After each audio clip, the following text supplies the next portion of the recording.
बानी तहरीक इंसाफ ने जेल में भूख हड़ताल की धमकी दे दी है। उन्होंने इंसाफ न मिलने और अडियाला जेल में मुदाखलत का इल्जाम आयद किया। असद कैसर और फिरदौस शमीम नकवी ने ऐलान किया कि बानी की अपील पर पूरी कौम भूख हड़ताल करेगी। हर शहर में भूख हड़ताल होगी।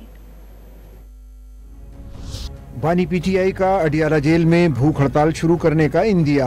पीटीआई रहनुमा अली मोहम्मद खान ने अडियाला जेल के बाहर मीडिया से गुफ्तगू में दावा किया कि बानी पीटीआई ने कहा है कि अगर उनके साथ जुल्म बंद नहीं हुआ तो साथियों से मशवरा करके भूख हड़ताल पर जाएंगे।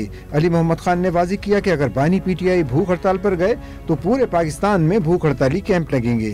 किस वक्त जाएंगे, कब जाएंगे, वक्त का तयन इमरान खान साहब फिर मशवरा करके करेंगे, लेकिन ये इंदिया दे दिया है।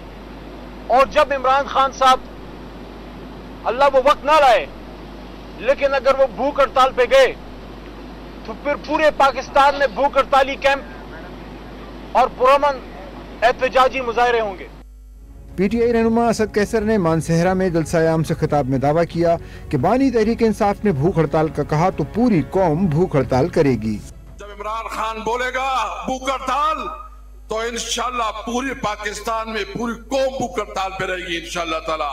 अब इमरान खान के एक इशारे का इंतजार करते हैं। पीटीआई रहनुमा फिरदौस शमीम नकवी ने भी बावर कराया कि इमरान खान भूख हड़ताल पर गए तो पाकिस्तान के हर शहर में भूख हड़ताल होगी।